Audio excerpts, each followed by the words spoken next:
would be remiss if I did not acknowledge that today is also the anniversary of the killing of Michael Brown, an unarmed 18-year-old black teenager whose death in Ferguson, Missouri, sparked a national outcry. And this tragic incident was sparked an uproar not only in Ferguson but across our nation for change against police brutality. Today marks 9 years since the death of Michael Brown in Ferguson. The metro area is honoring his life today with 2 memorial events. You sit on a throne of lies. Last week, the media and citizens, easily duped by their lies, celebrated the 9th anniversary of Michael Brown's fatal shooting by Officer Darren Wilson.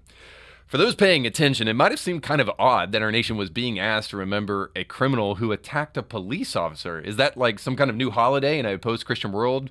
As a rain blows upon him, a new holiday was born. We have to totally lose all sense of what is good and what is moral, and now we just celebrate evil. Thank you to Satan for giving me inspiration. So Pride Month aside, it should be very odd to you because the media is banking on your very short memory in order to convince you that Michael Brown is some sort of victim. Liar!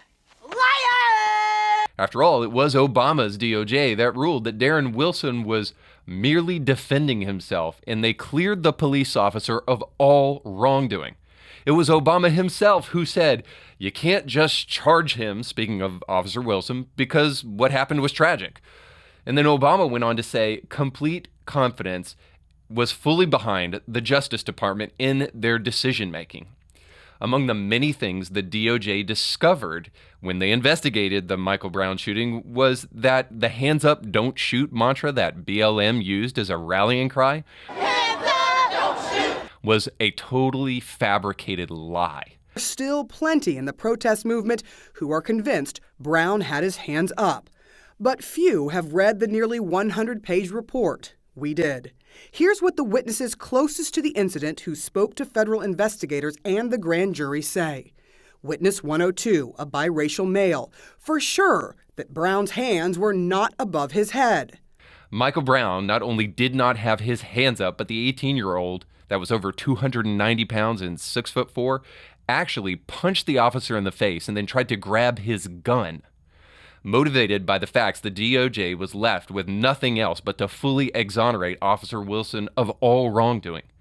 Many still to this day, though, when confronted with these facts, will still find a way to double down on their deception, rather than to second guess what they are being told. We're debating whether or not his hands were up, but we're not debating whether or not he's dead or alive.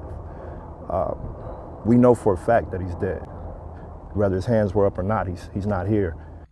And they'll say something like this: sure, the case might be an exception, but it doesn't change the fact that there's racial injustice in policing, and totally forget that it's all built upon a lie. I would hope that you're a better thinker after watching this show. I hope you'd say, if I'm being lied to about this, what else is BLM, the media, and my politicians lying to me about? Once you've finally come to this place of serenity and hope, you can finally start unwinding the programming that everyone in our country has been subjected to over the last half century. It's then that you can come out of your stupor and ask about abortion. Maybe a baby isn't a choice, and a fetus/person distinction is actually nothing more than a foolish talking point that runs cover for one of the worst atrocities in human history. Maybe we can get really daring and we can be honest about the genocidal nature of left-wing gender ideology. Take my word for it. Women don't have penises and men don't get pregnant. Surprise. And today we'll look at Trump's indictments so we can see them for the beginning of the banana republic they are. We'll look at the claims about Dennis Prager and kid porn and see if they're true. And most importantly, in my line of work, maybe we can have a short conversation about the Crusades to see how we've been lied to for generations about this historical fact. If you're tired of being lied to and want the truth, you'll be glad you joined me today on Indie Thinker.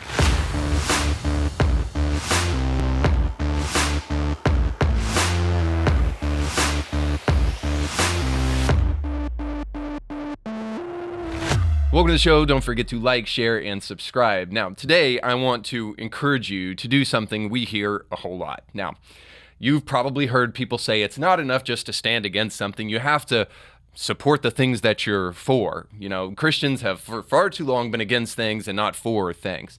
Now, while I think the vast majority of people who use that kind of platitudinal thinking are merely just trying to excuse the fact that they don't know what to stand against because they haven't fully thought about it, or more importantly, they're just afraid of the bad reputation that might come when they actually really do take a stand for the things they need to take a stand for. Outside of that, there is a sliver of truth to that statement. If you're going to boycott things, you have to understand that the Bud Light boycotts and the Target boycotts, they are effective and they're certainly having an impact. But they're not as impactful as boycotts. So it's important to boycott the right things, Disney, to be sure, but it's also important to make sure that you are supporting the right things. And one of the great things that my family has experienced by boycotting places like Target, we don't drink, so Bud Light wasn't ever an issue. And besides, I hear, like, even for beer drinkers, boycotting Bud Light wasn't that difficult because pea water isn't that fun to drink. But suffice to say, one of the great benefits of boycotting Target has been the opportunity to rethink our purchasing and to rethink where we place our money, because it's been said we don't just vote with the ballot, we also vote with our wallet.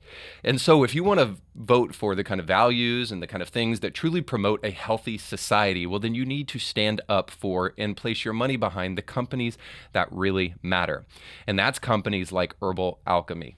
So today you can support our show by purchasing things like this. This is Arise AM Booster. It's a clean energy hunger control supplement that helps you get vitamins, amino acids, and so many other things. If you're looking to kick coffee, you can take this and start your day the right way.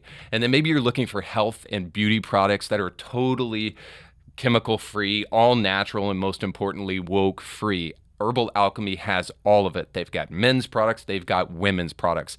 I'd highly encourage you to go to the link in the description of this podcast to see all of the things that they have to offer. And to boot, the proceeds that go from the sale of these products today not only go to Indie Thinker, but also they go to promote those who are fighting sex trafficking and human trafficking on the front lines, because Herbal Alchemy is a Christian company that supports some great works in and around our world. So in order to see all that they have and all the great products that you can use to supplement those things that you lost by boycotting Target, you need to go to the link in the description right now on the screen or in the description of this podcast. And when you do so, you'll not only be supporting a great company, Indie Thinker I'm speaking about, but also Herbal Alchemy. So make sure to check that out today. The show today is about lying, and it could be philosophically rational to believe that there is such a thing as a noble lie. Think the individuals hiding Jews during the Holocaust. You can tell a lie that is in service of an ultimate good that is so necessary for you to lie that it is good for you to do so. But we all know the vast majority of lies that we hear today in our industrial complex of deception are not those kind of lies. The kind of lies that we hear so often that flow like water in society today are the kind of lies that are demoralizing not just to the people who are being lied to, but also to the individual. And that goes something like this. Many of us don't want to perceive ourselves as being maniacal evil geniuses and being deceptive. And so what we have to do is justify our lies internally. And so we tell multiple lies in order to prop up the one individual lie so that we can convince ourselves that what we're doing actually isn't that bad. Or maybe even convince ourselves that what we're doing is actually in some twisted way the truth. This is what Joseph Goebbels, the infamous Nazi, said about lies. He said, you must tell a lie enough times until it becomes perceived as the truth. And so we do this internally with our lying. And so it warps our sense of reality out there. And so it doesn't just hurt the individuals who are being lied to, it also hurts you. And by virtue of that, it hurts society. Somebody once said that in order to tell one lie, you have to tell about 20. So it's not just one little lie. It's a society, a culture of lying that demoralizes everyone it touches. And we're living in that society very much today. And this is no truer than in the case of the Trump indictment machine. Now, I know many of you who watch this show, you're going to say, well, Reed, I agree with you, and we've heard this all before, and it's egregious, it's frustrating, we don't have to rehash this thing. But trust me, there are also people who are going to hear what I'm about to tell you about the Trump indictment machine, and they're going to say, well, Reed, you're obviously just listening to Tucker Carlson or Fox News or somebody out there who's misinforming you, and they cannot see the truth right in front of their face. They're not disturbed whatsoever about the fact that Trump has been indicted 3 times now, and eventually probably more than that, and he faces at least 34 charges in New York City alone. Now, these 3 charges, you need to understand, in order to grapple with the egregious nature of what is happening with Donald Trump, especially when juxtaposed to what is happening with Joseph R. Biden.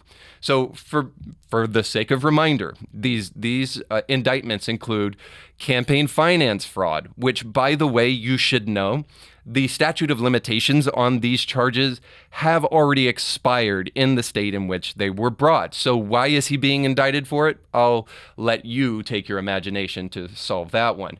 And then we have the mishandling of paper. Now, I don't like this, but let's be honest. Hillary Clinton did it. Joe Biden did it, but Joe Biden isn't being indicted. Only Donald Trump is being indicted. And Joe Biden did this when he was vice president, not the president of the United States. And then finally, we have this latest indictment, Trump conspiring to subvert an election. And the law that's being used against Trump is the same law that would be used to say that black people are being disenfranchised volitionally by a state or by the federal government, and they're subverting an election by not allowing black people to vote. And this is what Donald Trump is being charged with. Now, for the sake of a reminder, he's being charged with subverting an election by telling people to peacefully protest. Now, this should all be egregious to you. Much of what Donald Trump has done, I don't like. I don't like the mishandling of papers. I don't like the way that he told people the election was rigged in ways that he couldn't prove in court, and creating this really kind of tension within the Republican Party about whether or not we can even trust elections in the first place, but yet we're being told to try to elect him in 2024. It's just, all of these things boggle the mind, but there is no doubt that when you look objectively at these charges, we are looking at a witch hunt, and it is an incredibly dangerous witch hunt because it's one that potentially creates the feeling, if not the obvious notion, that we are living in, or at least closely encroaching, a banana republic. Now, let me juxtapose that with our current president, Joseph R. Biden. Biden, who apparently is squeaky clean and loves to talk about the weather with business associates of Hunter Biden, has staged multiple phone calls with his son to business associates who, over the lifetime of this crack-addicted man's life, has collected $20 million from foreign business associates, including China and the Ukraine. A crackhead again. Now, finally, we have the media running cover for Joe Biden, saying that Joe never asked for money directly, and none of that money was directly given to him. Let me help you really quick. The whole point of this is that Joe Biden may be in a quasi-vegetative state right now where he can't even navigate stairs, but even he was not dumb enough to directly solicit money from foreign officials. He had his son do it for him, and it's at least enough to stage an investigation and hear directly from Biden. But the media is incredibly incurious about this, but are infinitely curious about Donald Trump.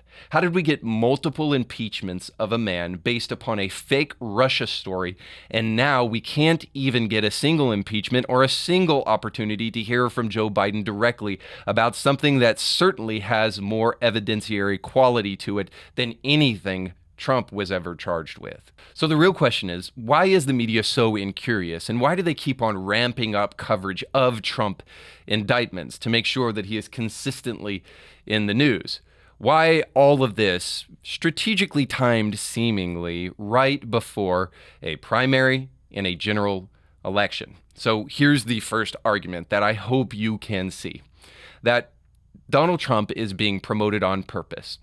They believe that Donald Trump, the media that is, believe that Donald Trump and the Democratic Party, which, by the way, I repeat myself, think that Donald Trump is infinitely beatable by Joe Biden. By the way, I think this is why Newsom and Kamala Harris are waiting in the wings. If somebody other than Trump takes the nomination, you can rest assured that the next day, Biden will say, I'm not running for a second term, and somebody else will take his place. Now, that's a little bit of prognostication, but it's not really that necessary because it seems that Donald Trump is going to win the primary and will be the Republican nominee. So if this is indeed what is happening, and I want you to be careful to question whether or not this is happening, because the media is really good at being a propaganda machine. At the beginning of the show, I talked about Michael Brown and how oddly it has come back into the news. The slaying of Michael Brown, the murder of Michael Brown, or what might more accurately be called the justified shooting of Michael Brown. Again, Obama's DOJ stating that. So why are they bringing that up 9 years after it's actually happened? Well, they don't want to gin up another controversy like they saw in the Summer of Love in 2020 on the heels of an election. And so they're trying to use the race card as they have used it in the past to much great effect to try to paint a negative light upon Republicans and specifically Donald Trump. All of that to say this, that there is a media propaganda machine right now. You might call it the Matrix, which I believe is the Democratic Party in collusion with the media to tell a fabricated story that tries to get you to believe it. And even if it is so preposterous, they will tell it over and over and over again until 9 years later, you don't even remember that Obama's DOJ totally cleared Darren Wilson of all wrongdoing in that shooting, and that Michael Brown was actually responsible for his own death, to the point now where most people will just mourn Michael Brown and not actually care about the facts. The media is very good at this, guys. And by the way, if they are promoting Donald Trump on purpose, if they're, running these indictments that are completely fallacious in order to keep him in the news cycle so that he can be the candidate that Biden goes against, I have to tell you, it's really working, because according to Real Clear Politics, which shows former President Trump with 41.7% support, DeSantis with 17.7%, and Christie and Senator Tim Scott tied for bottom at 6.7%. So as you can see, Chris Christie is floundering in the polls, but so is Ron DeSantis. Trump is surging while DeSantis seems not to be making much ground. I know it's early, but it doesn't seem like that is going to change. Why is that? Because the media consistently puts Donald Trump at the forefront while never mentioning Ron DeSantis. That election rigging machine is working. Now, I'll be really clear, and this may get me in trouble with Trump voters and get me in trouble with Democrats, what I'm about to say, and find me kind of in between these two people. But I'm just going to tell you, I don't believe that there was substantial election rigging in terms of dead people voting and fake ballots being cast and all that kind of thing that made Donald Trump lose. But you better believe that there was a propaganda machine in the media that created a rigged election in favor of Joe Biden. And that happened in ways like the FBI making sure that the Hunter Biden laptop story did not make it to the fore during election season. And again, the continued coverage of the fiery but mostly peaceful protests that were absolutely justified when we were all supposed to be quarantining because of this horrible pandemic. Of course, because Donald Trump is such a horrible racist, all of that coverage was intended to slant voters toward Joe Biden. By the way, the man is so incredibly incompetent, and at least those working for him, that they've destroyed our country so much that it's going to be hard for the election rigging machine to really work this time. Now, there's a second argument, too, that needs to be considered. It's also possible that there is just this blind hatred. Not 4D chess, where the Democrats are in collusion with the media trying to promote Trump to the top of the ticket because they believe that they can beat him, but maybe just this blind hatred that they don't care about the repercussions of their lying, but they will do whatever they can to try to get rid of Donald Trump. Maybe they're really hoping that their blind, evil, maniacal hatred for this man will actually see him indicted and held accountable criminally for some of the things that he's done so that he can't actually be the person that is elected. Now, I know these two theories here seem to juxtapose one another pretty significantly. In one, they want him to get to the top, and in the other, they don't want him anywhere near the top. But the reality is that if that's true, that blind hatred is backfiring, because the more these people attack Donald Trump, the more he seems to grow in popularity, because it reveals the thing that voters hate the most, that politicians are lying, that the media is lying, and that those lies are an absolute assault on the common sense of voters. So the bigger argument in all of this just simply is this, is that in both cases, and I believe I'm right about one or the other, and it's one of these two, in both cases, the left is using dishonest tactics for personal gain, and it makes them evil. In the second case, they are blindly hating an individual, probably more than you should hate anybody if you consider yourself somewhat moral. And then in the first case, they are trying to do the best that they can to distort an election through lies. And so all I'm saying is, in any scenario, what's happening with Donald Trump right now is egregiously immoral. And if you truly think for yourself, you should not let these people lie to you. I'll say one last thing about this. I'm somewhat concerned if the first argument is true, that they want Donald Trump at the top of the ticket, that they're giving him kind of this free marketing campaign because they know Republicans will get outraged and they'll want him to combat these people who are lying.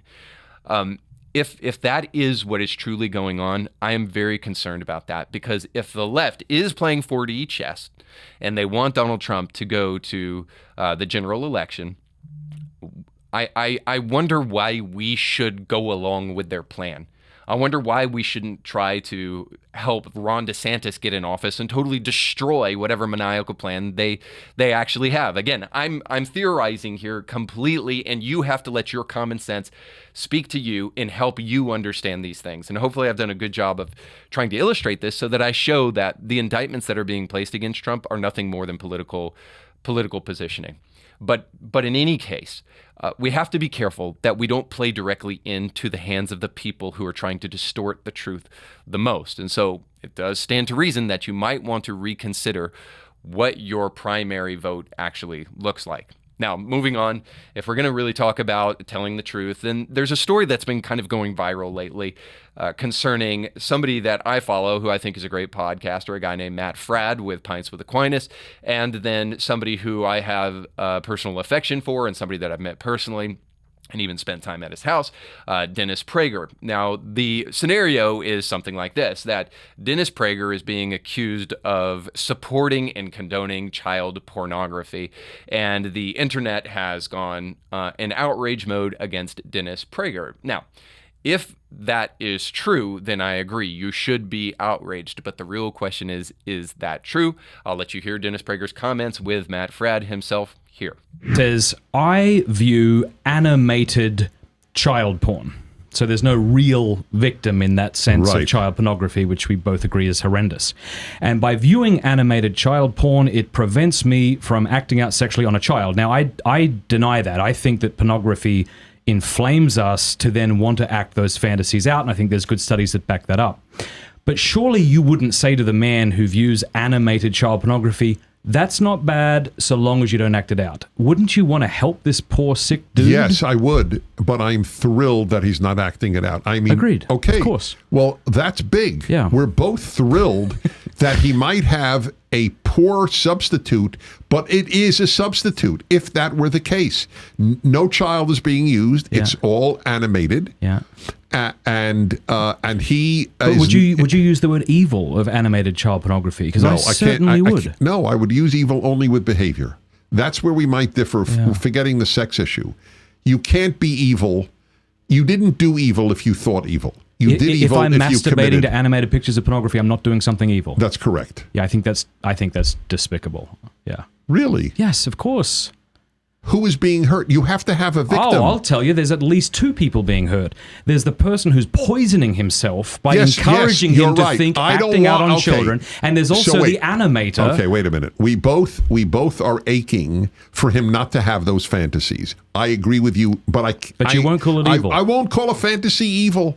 All right, so you heard it there yourself. Dennis Prager is arguing that animated child pornography, it doesn't really hurt anybody because it's a cartoon rather than an actual person. And so he can justify it from an intellectual standpoint based upon the argument that he's making. So, okay, all right, I get it. This is a challenging place to defend Dennis Prager, and I'm not really going to do that, but I'm just going to try to help us be kind of a little bit reasonable here and step back emotionally from this statement or series of statements made by these two men. So the first thing I just want to mention is just simply this, that we need to be charitable even with our enemies because we want the best version of their argument so that we can absolutely destroy it with facts and logic. We don't want our enemies up in arms or angry at us or being ticked off because we're simply ad hominem attacking them.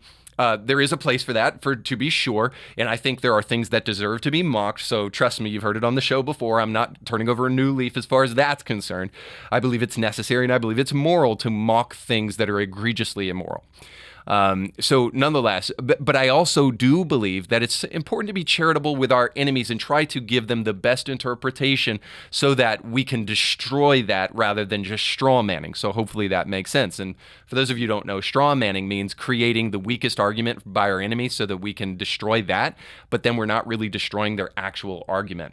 So we need to create the best argument that we can for our enemies so that we can show that it is illogical, irrational, and foolish rather than creating a fake argument that they're not actually making. So it's important to be charitable with our enemies in that regard.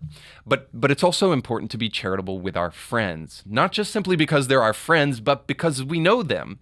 If you know the heart and the mind behind the people that are talking, it's important to give them the kind of charity that is necessary to hear what they're actually saying. And this is where Dennis comes into play. Dennis, for over 30 years, has been a leading conservative voice.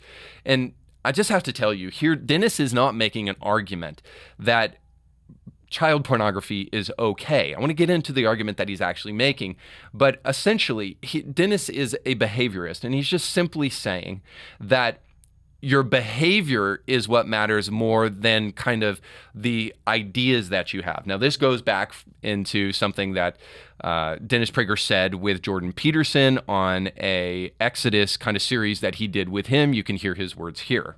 We have no equivalent that if you look upon another woman with lust, it's as if you have committed adultery with your heart. There's only one way to commit adultery in Judaism, and it's with a different organ. And I'm not being cute. I'm being very realistic. Looking with lust is not a sin in Judaism. So essentially, as a behaviorist, Dennis Prager is just simply saying that there's a difference between the internal life and the external life. And he's making a more broad argument that what you say you believe is not as important as how you behave. So if you say you're a Christian, but then you go around killing people, or let's even be a little bit more realistic. Let's say you're a Christian, but you go around committing adultery on your wife repeatedly with multiple women. Well, I don't care what you say you believe. You're not acting like a Christian. So your belief is totally irrelevant when we look at your behavior. Now, this, in that way, is an argument that a million other Christian preachers have made without ever truly using those words. Essentially, Dennis Prager is saying that the ideas that you have inside of your head aren't necessarily sin unless you act upon those things. Well, suffice to say, this is where I also think Dennis is wrong, and he's dead wrong. It's clear that the sins of your mind and what you believe are intimately connected with your behavior. In fact, I would argue that porn is a behavior, first of all, that is a volitional act of the will. So you don't have you don't watch porn simply because you have a behavior. You watch porn because you also have a belief. Now, this is true of all of us. Whenever we do something, it comes from some place. I know that cognitive dissonance, happens and that we do things that don't match what we actually say we believe. But the reality is, even if it's not a formalized belief, all the time we do things and justify our actions based upon a belief somewhere deep down inside.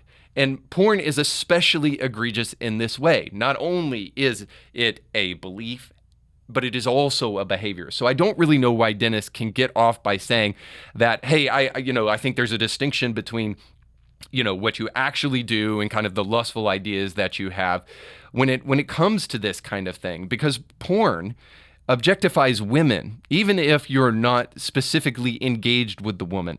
So it aids in her abuse. If you truly believe, and it is, that pornography is abuse, just by purchasing the magazine, what you're doing is promoting the abuse of that woman. Now, secondly, it damages the man and almost always leads to a behavior. Now, maybe you can read between the lines here what I'm actually saying. So if you think that watching porn is really not a behavior, but really just a belief, and actually doesn't lead to any real action in the world, and that nobody would be harmed by child pornography, I have to argue with you a little bit here. Even if it is just pleasuring yourself, you are participating in a behavior in association with your lustful ideas. Few would argue that cartoons of white people beating up and hanging a black man would do anything other than damage the mind and damage the behavior of an individual. So there is not this clear distinction between the interior life and the exterior life like Dennis wants to believe. And this is the most important dichotomy here that Dennis tries to make, but it isn't one that is borne out by the evidence. Dr. Juliana Brianis says this: one of the most basic ways that beliefs can shape reality is through their influence on behavior. So does that mean that belief may influence the behavior but not cause it? So in other words, does that mean that you can be influenced by your beliefs, but it doesn't necessarily follow that what you're doing is caused by it? No, every behavior is born out of the heart. This is what Jesus was saying when he says that he that lusts after another woman is committing adultery in his heart. So in other words, for Jews, there's this distinct dichotomy between belief and behavior. And for Christians, and I think for most people, they would say your behavior is derived from your belief, that you cannot separate those two things. So what you can say about Dennis is he's wrong and dead wrong. What you can say about Dennis is that he has an idea because he's a behaviorist and he's trying to force because he wants to be intellectually consistent, he's trying to force his definition to work by saying that a person who watches animated child pornography is actually not violating any child or anything like that because they're not actually practicing a behavior that does that. Now, I'll just say that because he is so committed to this belief, he is being illogical and being consistent, but he's doing the best that he can to try to be consistent with his belief, but he's just dead wrong. So now I must step away from that and just say this. Here's what you cannot say about Dennis Prager. You cannot say he's a pedophile. You cannot say he's creating pedophiles.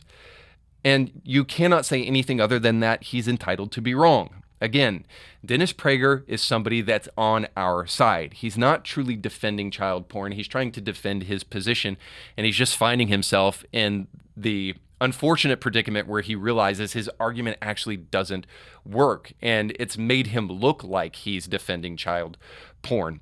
See, I think it's important for us to really kind of suss out these facts when we think about them, not only so that we can be charitable to Dennis Prager, but simply so that we can understand arguments and understand them as clearly as possible so that we don't simply paint a too easy picture of somebody that we disagree with.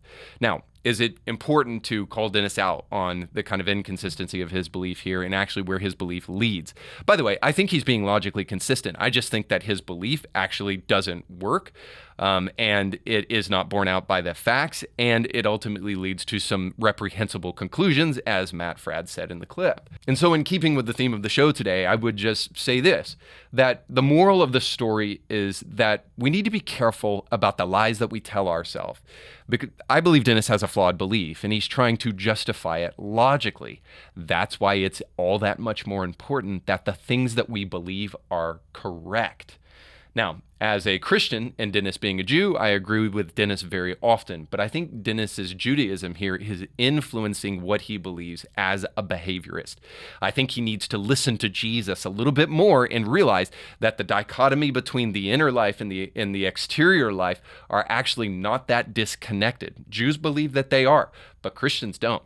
Christians believe that ultimately your actions are predicated based upon your belief. And so it's important to get your beliefs right so that your behavior can follow.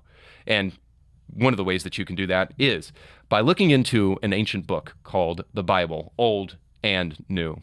And we'll try to do that a little bit in our final segment, Bible Study with Democrats. Oh, God of pronouns. In this segment, I like to bring you those who distort Christianity by providing kind of leftist influence on Scripture and Christian thought. I give you things like the sparkle mass and glitter communion that progressive Christians have been on a nonstop tour de force of insane heresy with lately. It's a lot of fun to watch them kind of torch themselves and twist themselves and contort themselves into some rather awkward positions in order to maintain their cultural relevancy. However, today I have a contemporary but honestly rather old idea that has preoccupied the mind of the anti-Christian community out there for a while. With that in mind, it may not surprise you that I happen to think that we've been mostly lied to about the Christian Crusades. I'll be the first to admit that war can be horrific and often comes along with a litany of atrocities that Jesus didn't really put on his top 10 list. I'll also quickly admit that war is a necessary evil and that the Bible endorses it when the cause is just and the goal is clear. For those who would rather not see a concentration camp in every community, you'll probably quickly admit that America's invasion of Germany was probably a good thing. However, if there's one fact about Christianity that many postmodern secularists think they know, it is that Christians murdered Muslims, and in the Crusades, they were evil, and if we ever let Christians get into power, they'll do it again. So it's the number one argument about, against Christianity from many people. Well, that and somebody hurt my feelings at church one time. So the unfortunate reality is the vast majority of our pop culture saturated society knows more about Taylor Swift than they do about the Crusades, and they know even less about the faith. And unfortunately, that influences what they think about it.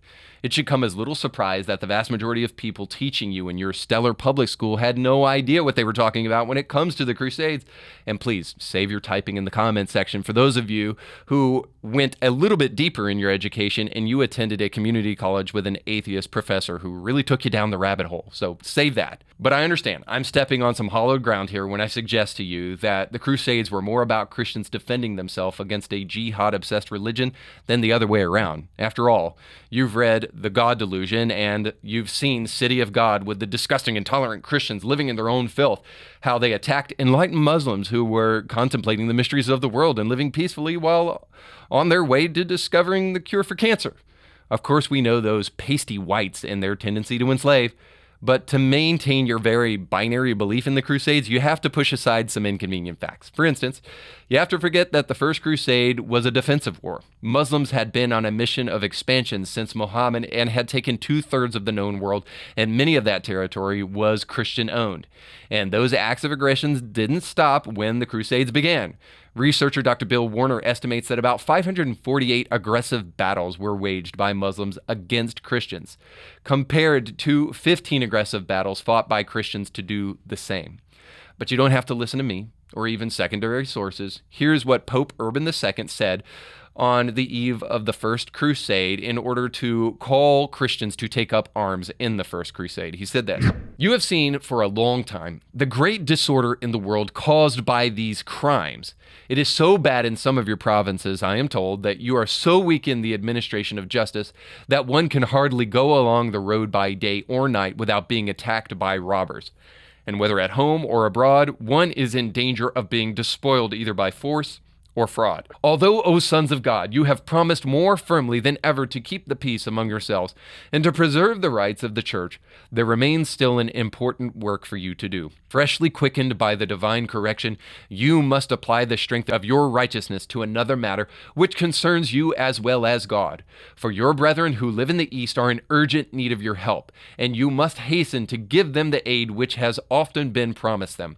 For as the most of you have heard, the Turks and Arabs have attacked them and have conquered the territory of Romania as far west as the shore of the Mediterranean and to the Hellespont, which is called the Arm of St. George. They have occupied more and more of the lands of those Christians and have overcome them in 7 battles. They have killed and captured many and have destroyed the churches and devastated the empire. By the way, you should know this, that the Muslims captured more Europeans and put them in the slave trade than did Europeans place blacks in the transatlantic slave trade and brought them to North America. So some 1.2 million Europeans were enslaved by the Muslims, and about 400,000 Africans were brought from Africa to North America. So in short, the Crusades were waged by Christians as a defensive war to stop Muslim expansion, aggression, and atrocities. You may say, well, of course the Christian is going to say this when Pope Urban stood up and say it. You know, he's going to make the Muslims seem like the bad guys. But believe what you want and believe as many lies as you like. But don't let it disarm you of common sense.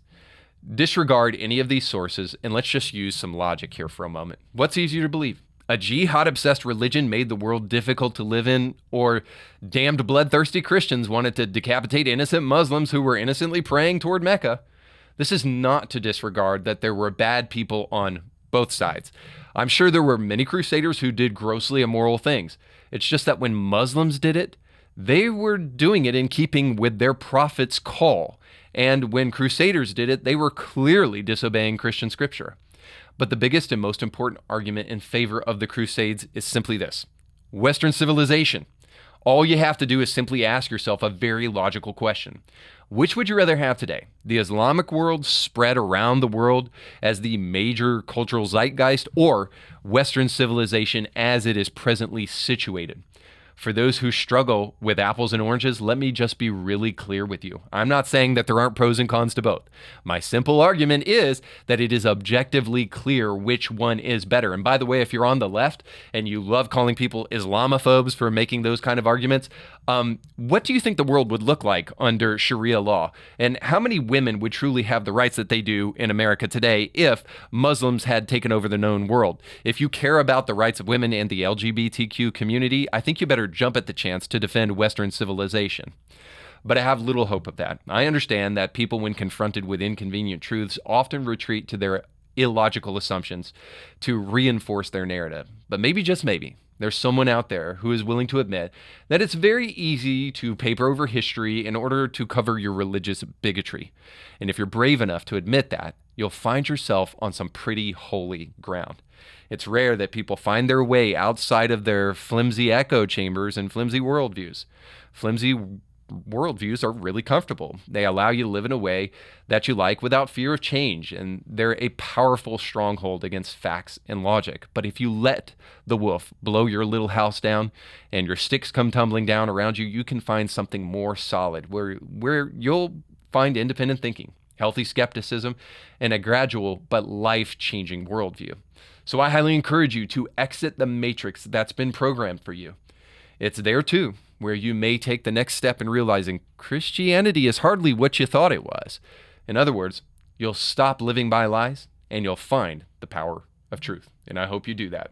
Thanks so much for watching. Don't forget to like, share, and subscribe. And most importantly, I hope you go with God.